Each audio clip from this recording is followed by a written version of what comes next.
Scottish Violence Reduction Unit make more use of lived experience in tackling the systemic problems that society faces: poverty, addictions and violence being the three that jump out at me.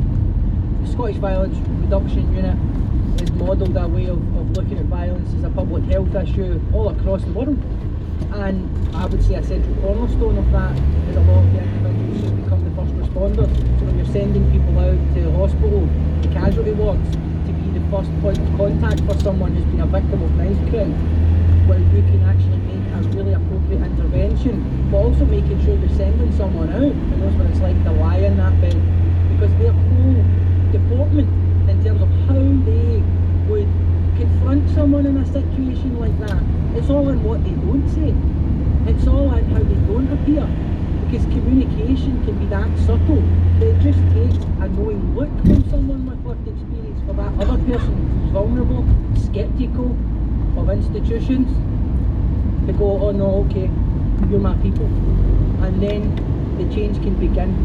Do you ever worry, or has it ever happened to you, where somebody would say, you know, Darren, you see, now, you know, you've got book publishing deals, you're on the telly, you're on the radio, live in a nice house, you stop being one of our tribe? Yeah, I mean, my relationship to the means of production has changed, that has to be said, but I pride myself in the fact that every single opportunity that I explore, it's understood that whoever I'm collaborating with, that there is always going to be a continuity of what I have to say anytime I have a platform.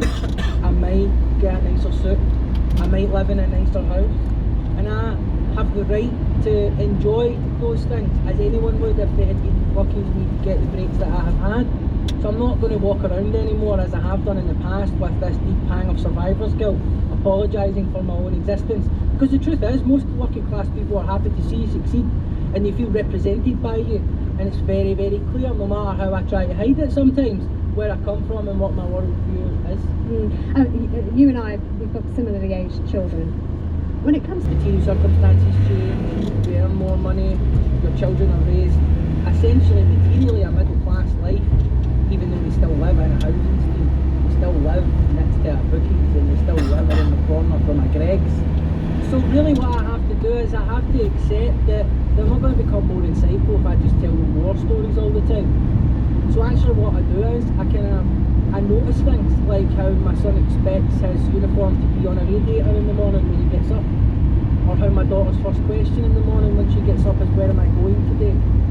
And I think about that, and I think what a gift to be able to set those expectations, because these were expectations that we didn't have. You were going somewhere every day, that your clothes would be warm when you got up, and so I experience gratitude for that, and that for me is quite grounding, and sometimes I kind of weird twilight zone, interclass twilight zone that I exist in sometimes.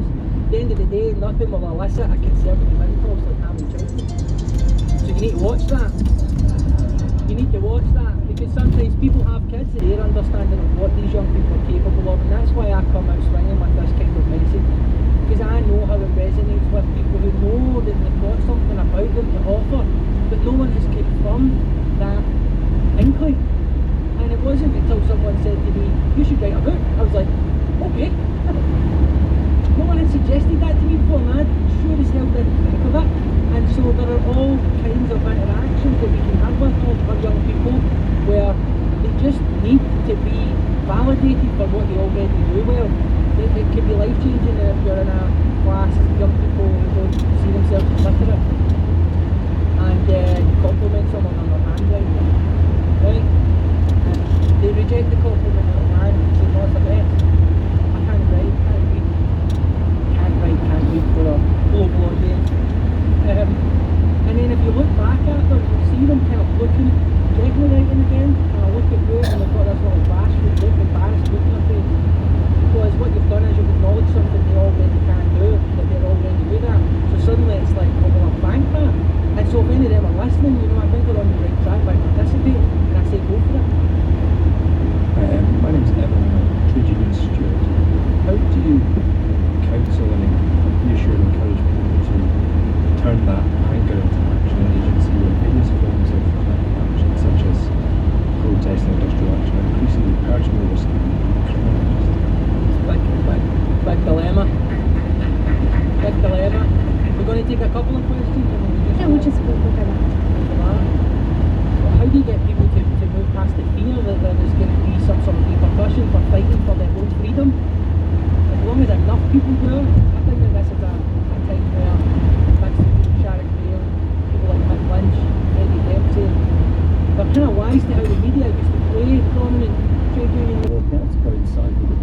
I'm just telling you, it's like this. In Newcastle, 300. Russia I see has one for launched a new 300. wave of airstrikes against Ukraine, focusing on the capital, Kiev. Emergency services have been sent to a district in the city centre. The authorities say But that Ukrainian far air is defence no- forces have shot the government this front. It's linked.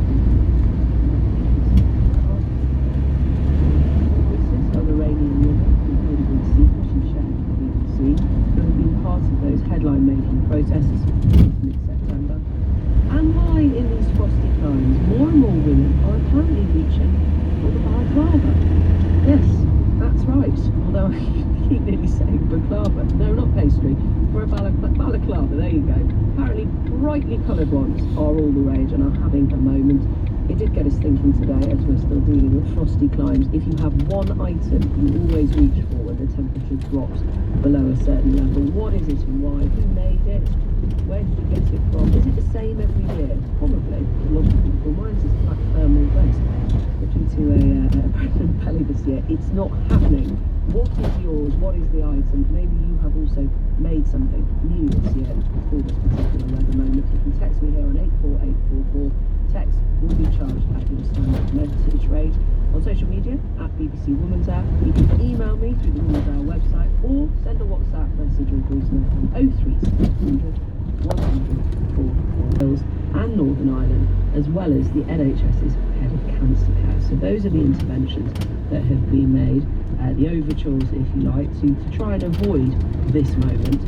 And yet, the Royal College of Nursing has replied, saying, nurse leaders are working closely with us as part of our commitment to make this strike safe and effective.